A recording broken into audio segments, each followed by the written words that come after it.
Assalamualaikum warahmatullahi wabarakatuh. Di sini kami akan menjelaskan tentang materi kami, yaitu desain dan simulasi sistem pengendalian pompa oli untuk perputaran bearing generator menggunakan MATLAB Simulink. Sebelumnya kami memperkenalkan diri, saya Firman Putra, saya Muhammad Hidayat, saya Utur Pejan. Baik, ini videonya. Berikut ini ialah program MATLAB. Pada kode MATLAB tersebut dirancang untuk mensimulasikan sistem kontrol pompa oli menggunakan pengendali PID sesuai dengan diagram blok dan grafik yang diberikan. Pada awalnya, GS sama dengan 1/5S tambah 1. Sistem diinisialisasi dengan fungsi transfer yang merepresentasikan dinamika sistem pompa oli sebagai sistem orde pertama dengan waktu konsta tau sama dengan 5 detik.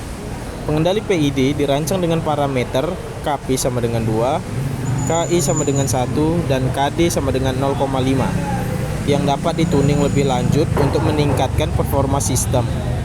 Simulasi dilakukan dengan menambahkan pengendali PID ke dalam konfigurasi loop tertutup menggunakan fungsi feedback.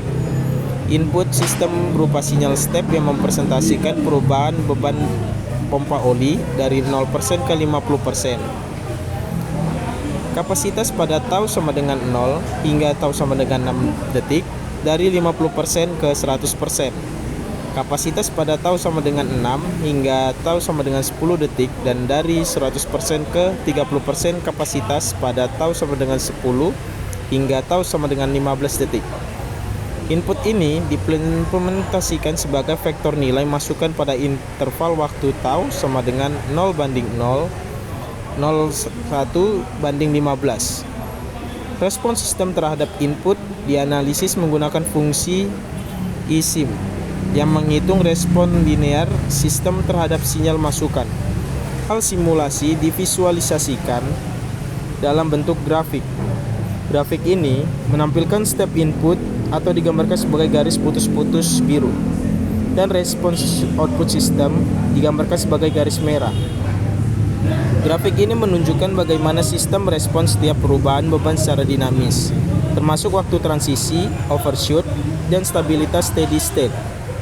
Kode ini dirancang agar fleksibel, sehingga pengguna dapat dengan mudah menyesuaikan parameter PID, KP, KI, KD, atau fungsi transfer sistem untuk melihat pengaruhnya terhadap performa sistem.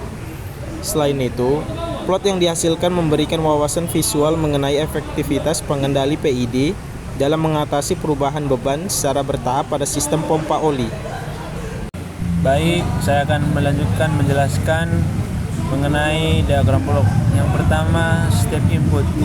Step input adalah sumber sinyal yang digunakan untuk mempresentasikan perubahan kondisi beban pompa oli. Terdapat 3 skenario yang diujikan, yaitu perubahan kapasitas dari 0% ke 50%, yang kedua perubahan kapasitas dari 50% ke 100%, yang ketiga perubahan kapasitas dari 100% ke 30%. Komponen ini memungkinkan sistem diuji dalam skenario yang realistis untuk menilai bagaimana pompa oli beradaptasi terhadap berbagai perubahan beban yang cepat. Kemudian yang kedua, PID controller. PID controller adalah pengendali yang dirancang untuk mengatur output sistem agar mencapai respon yang diinginkan.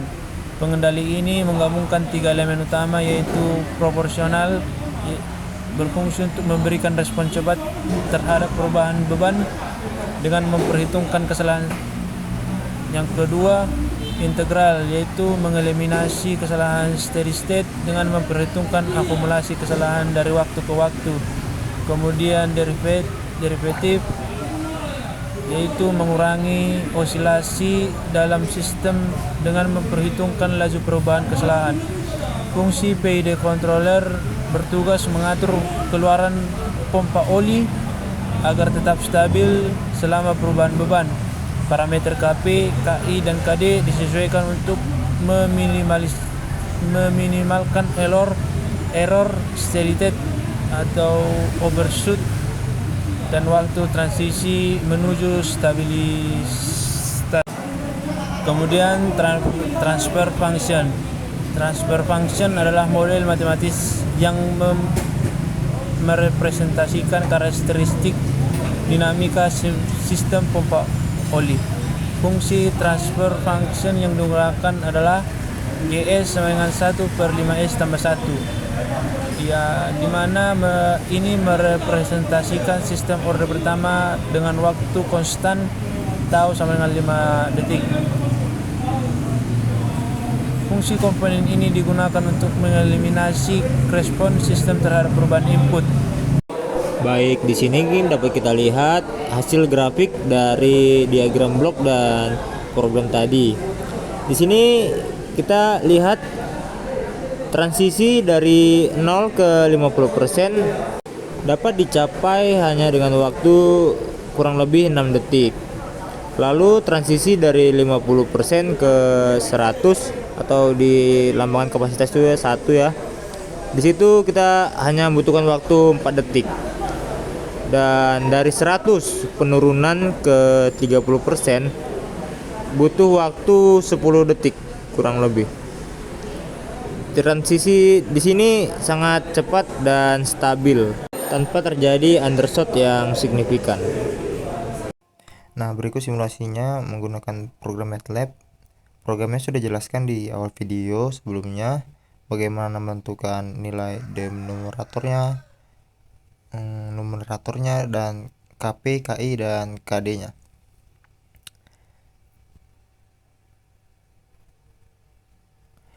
Selanjutnya, lakukan run untuk mensimulasikan programnya. Lalu muncul grafik seperti yang sudah dijelaskan juga sebelumnya. Dia bergerak dari 0 ke 50%, lalu 50% ke 100%, lalu dari 100% turun ke 30% atau 0,3. Sekian penjelasan simulasi singkat dari saya. Terima kasih. Sekian video penjelasan dari kelompok kami. Lebih kurangnya kami mohon maaf. Wassalamualaikum warahmatullahi wabarakatuh.